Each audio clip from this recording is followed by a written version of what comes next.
It's March 1991. Capcom releases Street Fighter 2. At the time, arcades were built on competition. In Pac-Man, you were fighting for the highest score.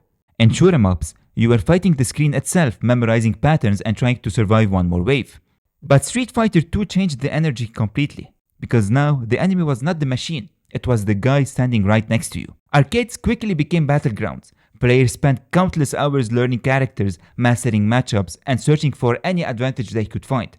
And somewhere along the way, something strange happened. Players discovered that certain attacks could be interrupted before their animation had fully finished. A punch could flow directly onto a special move. Recovery animations could seemingly disappear. The game was allowing players to do something it wasn't supposed to do. Today, we call this animation cancelling, and over the next 3 decades, it would become one of the most influential mechanics in gaming history. The strange part is that nobody completely agrees on how it started. According to one of Street Fighter 2 developers, the team had already discovered the behavior during development and decided to keep it because they found it interesting, which may very well be true.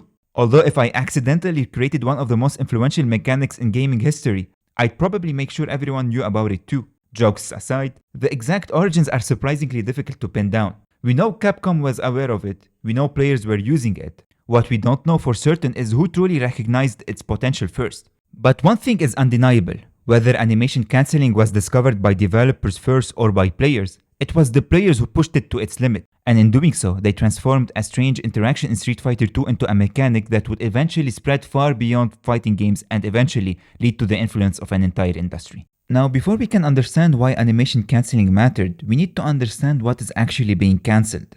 In fighting games, every attack is usually made of 3 main phases. First, you have the startup.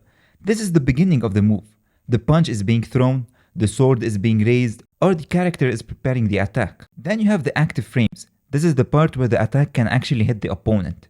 And finally, you have the recovery. This is the ending animation after the attack has already happened.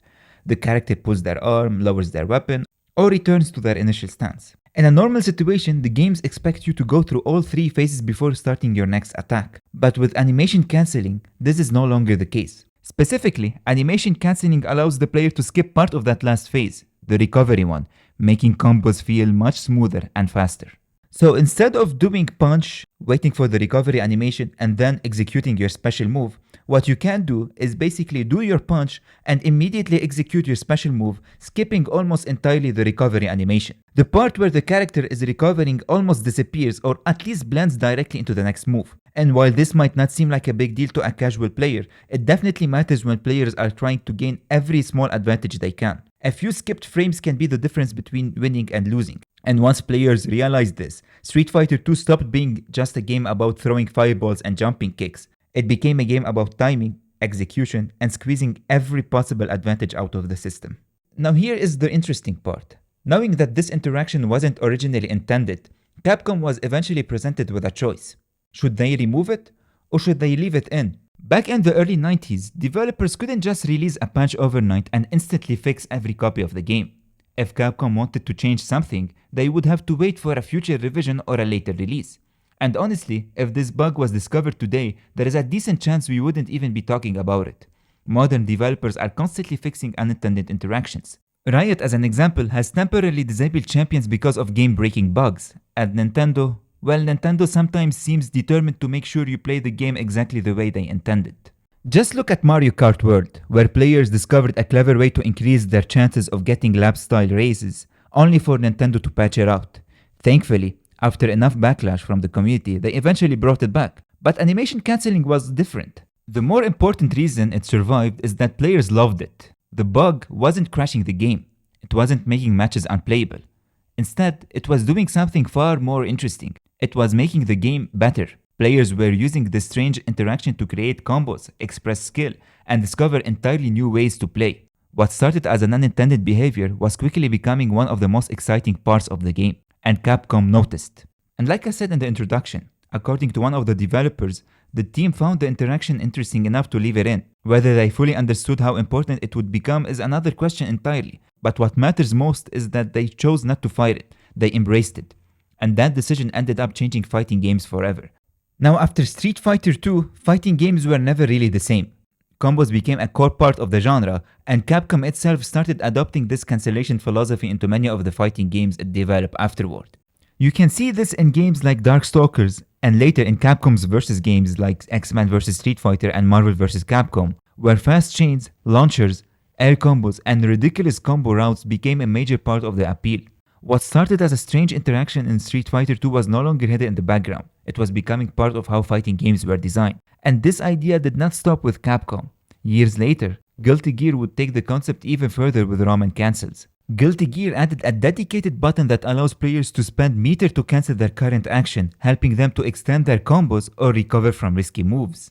The ROM and cancel plays a huge part in Guilty Gear, so much so that it is fair to say that developers are now building entire games around the concept of animation cancelling, which is crazy if you think about it. But of course, animation cancelling did not stay inside fighting games alone. Once you understand the basic idea, you start seeing it everywhere. Without even realizing it, this mechanic started creeping into completely different genres. You can see this, for instance, in shooters. Yes, that's right. I still remember playing Call of Duty Black Ops, where certain weapons would technically finish reloading before the full animation was over. So if you timed it correctly, you could reload, then quickly sprint or switch weapons to skip the rest of the animation. Or take an RPG like Xenoblade Chronicles 2. Its entire combat system is built around rewarding you for cancelling your basic attacks into abilities, or what the game calls them, arts. And that same feeling shows up even more clearly in MOBA games. Take League of Legends for instance. If you have ever played ADC, you have probably used animation cancelling without even thinking about it. At its core, the ADC role is built around attacking while constantly repositioning. You are required to constantly attack and move. This is what is known as kiting in League of Legends. The idea is simple. Once your auto attack damage goes through, you do not need to wait for the full animation to finish. You move immediately, cancel the unnecessary recovery, and prepare for the next attack. That tiny interaction is one of the basic foundation of the ADC role. It lets you chase enemies without losing damage, it lets you run away while still fighting back, and it also lets you maximize your damage output by simply skipping unnecessary frame. And then you have champions like Riven and Lucian where this idea becomes part of their identity. Riven uses animation cancels to make her combos faster and smoother, while Lucian constantly weaves auto attacks between abilities to make his kit feel more explosive. A beginner can pick Lucian, press the same buttons as an experienced player, and still wonder why the champion feels like shit in their hands. This clip from professional League of Legends player Doublelift explains it perfectly. My favorite Lucian player is probably Uzi, other than myself, of course. Like he's probably the best Lucian I've ever seen. And I stole a lot of his combos, I stole a lot of his like playstyle tendencies. When I all in against Uzi, it's always like, I lost my one auto attack, but where did that auto attack come from? Usually like against every other AD carry, I'm the one winning by one auto attack. So I have to go back and watch the replay and be like, oh, it's because he just played it perfectly. And that is the same idea we saw all the way back in Street Fighter 2. The characters are the same, but the player who understands how to cancel animations unlocks a completely different level of control. Now, if animation cancelling has one downside, it is that it makes these games less accessible for casuals. And honestly, I don't see any issue with that. In my opinion, fighting games and MOBAs are not built for people who want a calm and relaxing evening. These are competitive games. This is a fact whether you like it or not. And if you don't, then feel free to play Animal Crossing or Pokopia. Competitive games should be allowed to reward the players who actually put in the time. Animation cancelling makes these games harder to learn, but it also makes them more satisfying to master. And yeah, that's that for today's video. If you enjoyed it, hit the like button. And if not, feel free to hit the dislike. If you're new to the channel, consider subscribing. Thanks for watching, and I'll catch you in the next one.